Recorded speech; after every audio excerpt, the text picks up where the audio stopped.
Bienvenidos a Silencio a Voces. Merian Escolástico les saluda. Recuerden que pueden seguirnos a través de nuestras redes sociales como Silencio a Voces RD, donde diariamente colocamos información para que usted se mantenga informado. Si tiene alguna denuncia, la puede hacer a través de nuestro correo electrónico silenciovocesrd@gmail.com y nuestra cuenta personal Merian Escolástico.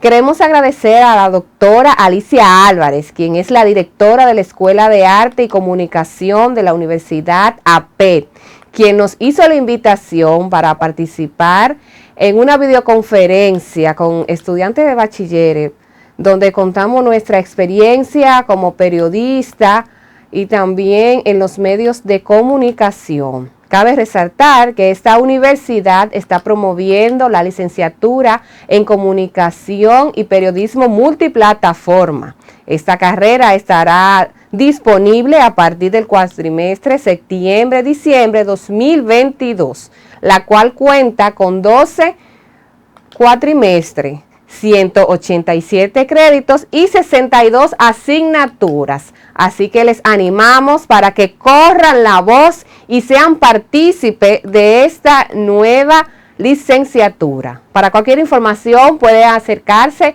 a la Universidad de UNAP.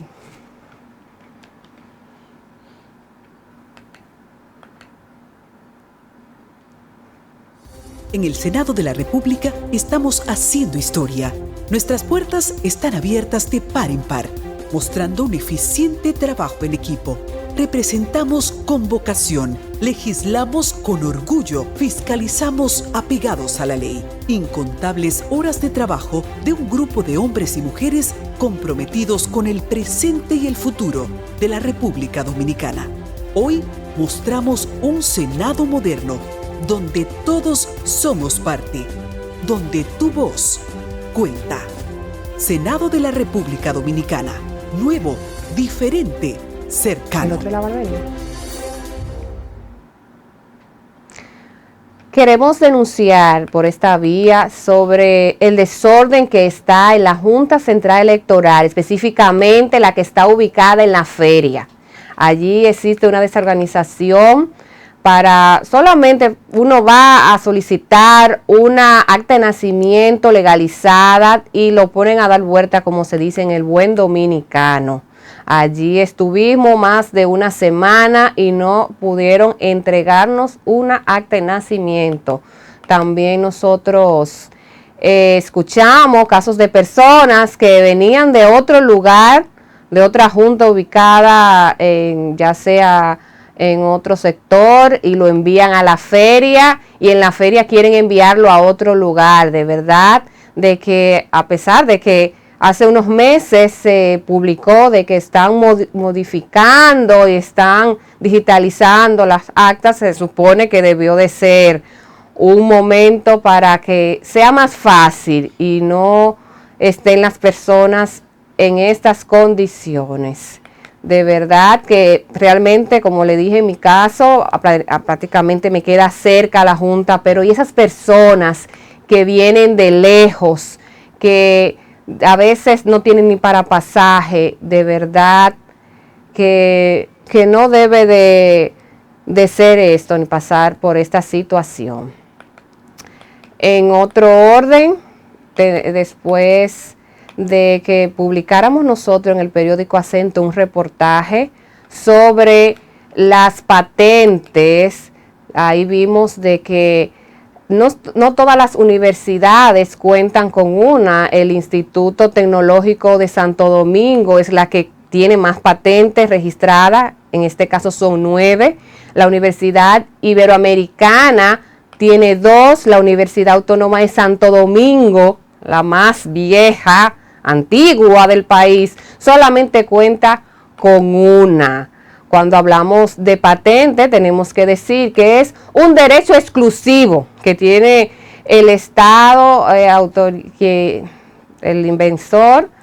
Entonces, quien autoriza eso es la oficina de ONAPI, quien pide una certificación cabe destacar de que la pieza clave para uno incentivar son los jóvenes. Se debe de fomentar, crear políticas claras para que se motiven y sean más creadores e inventores, y así con esto el país puede avanzar y desarrollarse en este sentido, porque cada invención, después de que sale la certificación y que se desarrolla, esto ayuda a nuestro país.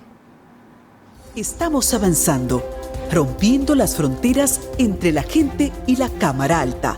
Ahora somos un Senado más humano, incluyente y participativo. Un Senado moderno, listo para enfrentar los retos de este nuevo siglo, de estos nuevos tiempos. Un grupo de hombres y mujeres identificados con el fiel cumplimiento de su compromiso patriótico y constitucional, poniendo en alto hoy más que nunca el verdadero objetivo representativo. Somos el Senado de la República Dominicana, nuevo, diferente, cercano. Uomo Barber Club, la más alta expresión del estilismo moderno. Experimentados peluqueros para caballeros y niños con el mejor confort. Masajes y facial de alta tecnología con personal especializado. Snack Bar. Uomo Barber Club, con trato cordial y finas atenciones para que usted se sienta como en su casa. Visítanos en el local principal, calle 2A, número 6, Piantini, y en la sucursal de la Max Enrique Ureña, Plaza Capuchinos, Piantini, Santo Domingo. Haga su cita al 829-896-3411. Uomo Barber Club.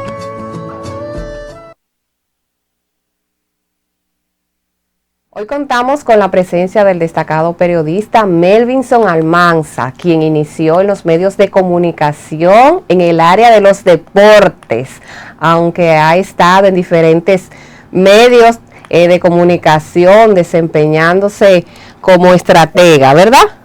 Bienvenido, Melvinson, un placer que estés aquí con nosotros. Hola, Marian, un placer para mí estar en tu programa. Gracias por la invitación, espero que podamos desarrollar un tema bastante interesante y que la gente aprenda, sobre todo porque la comunicación es orientación. Así es. De verdad, Melvinson, como dije al principio, ha sido estratega en diferentes, vamos a decir, tantas empresas, instituciones. Sí. Por eso te traemos aquí, porque eres el hombre indicado para este tema, las estrategias de comunicación de los gobiernos. Se entiende siempre a que cuando existe una transición de gobierno y más, cuando cambian de partidos, echarle, como se dice en el buen dominicano, la culpa al otro, al pasado. ¿Qué tú piensas sobre eso? Bueno, eso es una actitud casi normal, porque evidentemente el que llega nuevo necesita comprar tiempo. Es una manera de comprar tiempo. En la primera parte de los gobiernos casi siempre se utiliza la estrategia de recurrir al pasado, porque es también parte de lo que provocó un cambio. Es también parte del desencanto con el pasado, es parte de lo que provocó la llegada de uno nuevo. Entonces el nuevo gobierno se monta en esa ola para ir desarrollando su obra de gobierno, y en tanto tiene cosas positivas que exhibir, en tanto tiene una obra más o menos ya construida para mostrar, pues suele cubrir sus falencias con el pasado. Entonces un poco hemos visto eso en los gobiernos de la República Dominicana casi siempre. Pasa también con las propias instituciones. El que llega, como dice el refrán, escobita nueva barre bien. Llega tratando de culpar al otro, tratando de aludir al pasado como una forma de comprar un poco de paz y de tiempo en tanto realiza su obra. Lo que pasa es que hay que ver qué tanto puede durar eso. Qué tanto puede durar, porque la gente te lo compra 3 meses, te lo compra 6 meses, te lo compra hasta un año. En la tradición dominicana hasta 1 año y medio hemos visto, pero después de ahí ya la gente comienza a evaluarte por otras cosas. Comienza a evaluar tu obra de gobierno, comienza a evaluar su estómago, su bolsillo, su estado de bienestar, su ascenso social, su movilidad política. realmente comienza a evaluar las promesas que tú hiciste y entonces entramos en una fase más complicada, que es la fase de comparación entre una obra de gobierno y otra. Pero ¿recomendarías tú, si en caso de pertenecer a alguna institución o empresa, recomendarías tú que utilicen esta estrategia? Bueno, es casi natural porque desde que tú tienes 2 o 3 meses ahí que comienzan a exigirte resultados a ti, que hasta por razones de tiempo tú no has podido cumplir, evidentemente tú vas a acudir al pasado. Por ejemplo, el actual gobierno de Luis Abinader ha tenido que hacerlo y hasta con una razón algo válida, la pandemia. Acuérdate que tener el país cerrado no te permitía construir obras o te permitía ir lento, porque hasta el que te vende el cemento, la varilla, todo el mundo estaba en un estado de crisis y un estado de encierro. Entonces, de alguna manera, yo creo que a Abinader le ha durado casi 2 años estar montado en la excusa de la pandemia y ahora luego la excusa de la guerra, porque son situaciones reales y tangibles, están ahí. No había manera, y te puedo citar por ejemplo a Deligne Ascensión, el ministro de Obras Públicas. Deligne se veía mal y lo criticaban mucho al principio, que no está faltando, que no está construyendo, pero estaba en un estado de sitio, con el país prácticamente cerrado, así era muy complicado. El mismo problema de educación, que educación también, Fulcar estaba en una situación que yo no se la deseo a nadie, porque era, vamos a abrir y después no se puede porque cambiaron las medidas, vamos presencial, no, vámonos virtual, o sea, era una situación difícil. Tú podrás criticarlo y no estar de acuerdo con ellos en algunos procesos de compra, en alguna toma de decisiones, pero la realidad es que estaban en una situación compleja. Y en un estado de cosas como este, un estatus así, es natural que haya que aludir al pasado. Además de que el PLD salió del gobierno muy desacreditado, sobre todo por el tema de corrupción, y evidentemente el que llegó va a aludir al pasado. Particularmente las instituciones que me tocó dirigir, yo nunca miraba para atrás. O sea, yo no centré nunca la comunicación en atacar el pasado. Y tenía hasta un sentido, y es que a mí me tocó estar en instituciones que habían dirigido gente del mismo partido. Del mismo partido, sí, por eso hice la salvedad de que normalmente esto se está viendo cuando cambian de partido, la transición es de otro partido. Es un poco complicado, sobre todo. Entonces se tapan cuando es el mismo partido. Yo no lo llamaría se tapan, pero el tipo de comunicación que yo propongo es positiva, es progresista, propositiva, creativa. Yo pienso que no hay que estar mirando al pasado si tú haces lo tuyo bien. Es tu obra de tu gestión que tiene que hablar, y la propia gente hace conclusiones. La gente ve lo que tú haces y compara, porque la comparación es un estado que está como fijado en el cerebro de uno. Nosotros vivimos comparando desde que nos levantamos, vivimos comparando situaciones. Entonces, si tu obra es buena, si tu gestión es buena, tú no tienes que... Yo, por ejemplo, en la última institución que tuve, que fue en la ONSA, y me tocó ir posterior al problema que tuvo Manuel Rivas allí y al fallecimiento de mi amigo y hermano. Eso fue un caso Junior realmente Ramírez, fuerte. Era fuerte porque yo llegué a un sitio donde a quien yo sustituía era mi amigo, casi familia, y donde la persona que asesinaron, que generó todo aquel lío, fuimos compañeros de clase y nos conocíamos. O sea, uno llegó allí muy triste, ¿no? Pero yo nunca hice alusión al pasado en una nota de prensa o en un discurso. Yo no lo hacía. El director quizá en algún momento sí, pero particularmente para mí estaba prohibido aludir al pasado, porque era un pasado feo y dentro del mismo partido.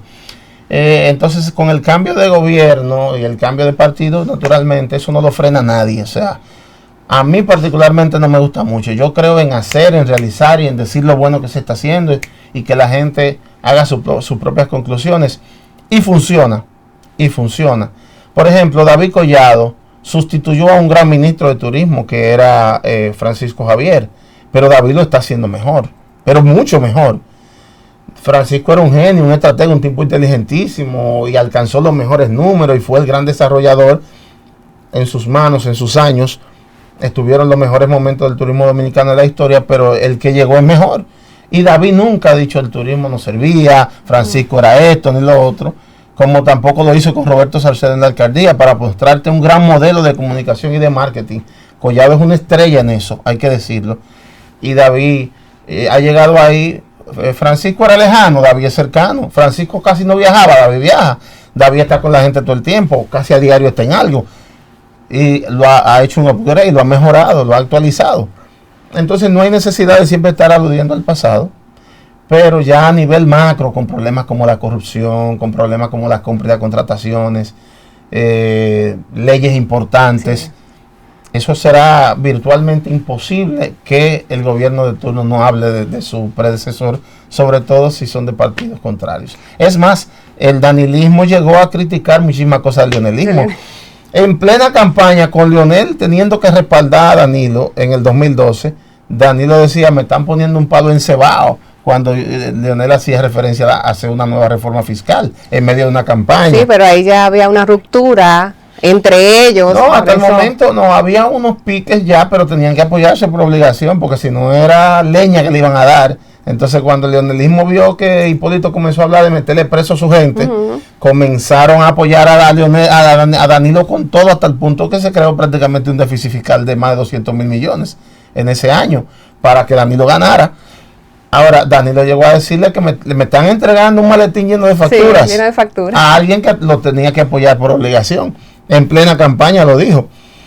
O sea que lo de aludir al pasado será una estrategia casi siempre natural. A mí particularmente no me gusta. Yo pienso que tú debes exhibir lo que tienes. Pero en el caso de Abinader, que todavía no tiene tantas realizaciones, evidentemente, y vuelvo y le digo, hay que entender que la pandemia lo limitó demasiado, lo limitó en recursos, lo limitó en prioridades, porque la prioridad era la vida, la salud, y no la construcción, no todas las otras realizaciones tenían que ir al pasito de manera gradual. Así que es un poco complicado para Abinader. Sí, como dicen que la culpa es uno de los sentimientos más negativos que puede tener el ser humano. Yo quiero preguntarte, en cuanto también hay algunas políticas que se implementan nuevas, ¿por qué no se le da continuidad a eso, a lo bueno, vamos a llamarlo así, si funcionó en un gobierno? ¿Por qué el nuevo que siempre sube coloca a otro?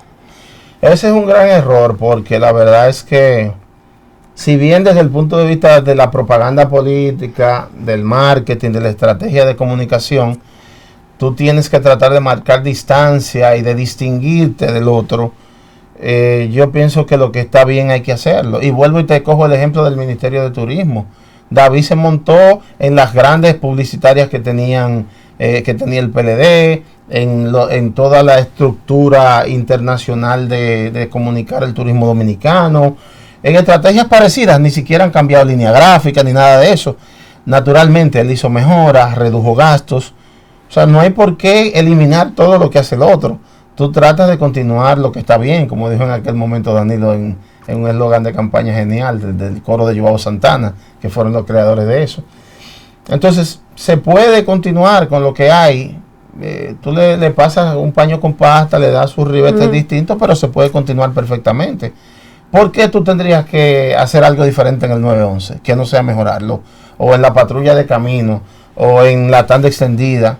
Es un tema de mejorar, pero sí se puede seguir utilizando las cosas buenas del otro. Ahora, malas prácticas como las compras y contrataciones, malas prácticas como el otorgamiento de obra grado a grado, cosas que inducen, que van al robo, a la corrupción, pues definitivamente tú de eso tienes que marcar distancia. Y también del tema de cómo tú te conectas con el pueblo. Porque, por ejemplo, Leonel era un tipo lejano, Danilo era un tipo cercano, Luis es todavía más cercano. O sea, esas cosas son buenas, esas tú las cambias porque conducen a lo positivo. Pero no hay por qué quitar todo lo que funciona de que para tú verte distinto al otro. Esperemos que sigan este consejo. Dame un permisito para recordarle a nuestros seguidores que nos pueden seguir por nuestras redes sociales.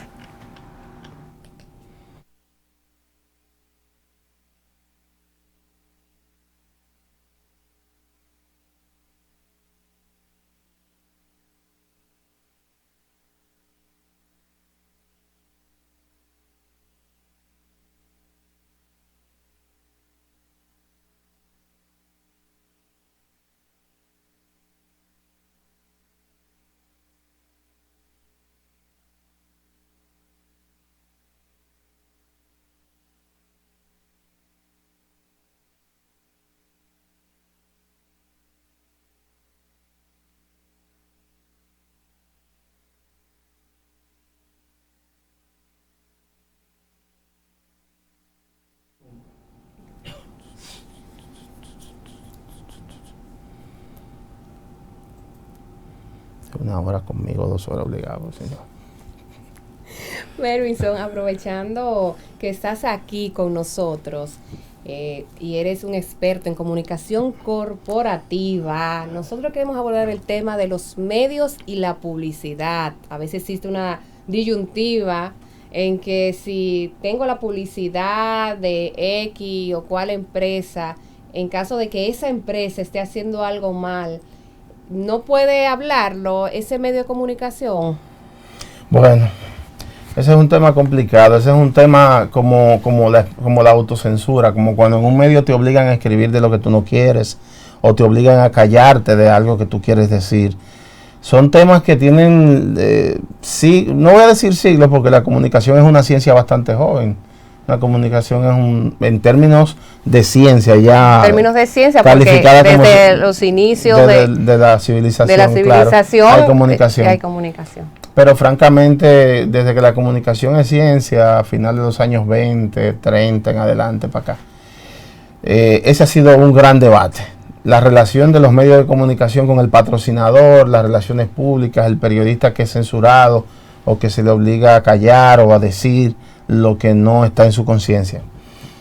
Definitivamente esto tiene dos visiones. Una que es la visión ética del periodismo de vocación sentimental y otra que es la visión pragmática. O sea, es muy difícil para un medio, voy a comenzar por los pequeños, para un medio que un anuncio o dos son su total subsistencia, atacar a alguien que le está dando publicidad. Eso va a ser muy difícil. ¿Y dónde está entonces la ética periodística en ese caso, Mervinson? Es que no es fácil, no es fácil, porque la competencia es cada vez más dura.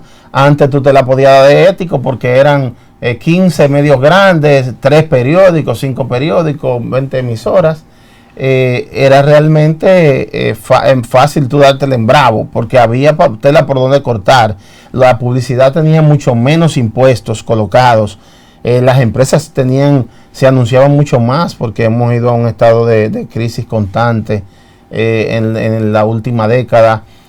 La crisis grande de 2008 y 2009, los Estados Unidos impactó al mundo, las guerras, recientemente la pandemia, más la colocación de tantos impuestos, la carestía de la vida, el escaseo y la carestía de los productos básicos, de los insumos básicos de construcción de alimentos en el mundo. Todo en la última década y media, todo esto ha sido factor. Y los grandes anunciantes como Cervecería, Brugal, valga la cuña, Barceló, Marlboro, toda esa gente está dando cosas mínimas y son los que daban muchísimo. Ahora apenas la Telefónica, porque las Telefónicas son un robo a mano armada, regulado, ellos sí pueden mantenerse dando alguito y lo que dan es miseria. Entonces, sobrevivir para los medios de comunicación es muy difícil si tú no estás prestando el servicio de relaciones públicas a algunos ministerios, a quien te pague. Entonces, los que amen la visión ética, que sigan muriéndose de hambre, y los que amen la visión de esto como negocio, y que cada vez más negocio y más difícil, porque donde habían 10 canales de televisión importantes, 5 periódicos y no había digital, era fácil la ética. Donde hay 3.000 medios de comunicación digital, 800.000 gente durísima en YouTube quedándose con el mercado, decenas y decenas de canales de telecable, centenares ya de canales de televisión. No es tan fácil que tú tires por la bola a quien te patrocine, es muy difícil porque no hay de dónde coger. Entonces, yo no me voy a quedar ni con un lado ni con el otro. Hay dineros que no se cogen. Hay dineros que no se cogen. Eso te iba a decir, yo realmente difiero de lo que estás planteando. Tú te puedes morir de hambre, hay dineros que no se cogen, pero que un ministerio te pone un comercial y tú a veces ni mires algunas cosas que sean criticables de ese ministerio. Tú entras en una desidia ética, pero bueno, tú tienes que sobrevivir como medio, no es tan fácil, no es tan fácil. Incluso gente que son de la más ética y de la más reputada y lo que más periodismo e investigación hacen en el país y que sé yo cuánto, toditos sabemos que cogen una millonada. Lo que pasa es que no cogen la miseria que cogería yo, por ejemplo. Entonces, yo no me voy a quedar ni con un lado ni con el otro porque entiendo que también hay dinero que no se coge. Está en la conciencia de cada periodista, de cada comunicador o relacionista público, cómo se maneja. Si usted prefiere la total ética, la ética radical, la ética moderada, o si usted prefiere Exacto. ver los Eso medios está como negocio, en cada persona. está en cada persona. Ni siquiera voy a decir como yo lo siento y lo miro. Acabo de enseñar los dos puntos de vista y que la gente se agarre de donde quiera. Se agarre donde quiera. Melvinson, muchas gracias por estar con nosotros. Te seguimos leyendo en el visitante.do. También te seguimos por tu YouTube, La evidencia. En la evidencia, donde manda fuego de vez en cuando. Bueno, vamos y venimos. Muchas gracias. Es todo por el día de hoy. Recuerden que estuvo con ustedes Merian Escolástico y esto fue Silencio a Voces.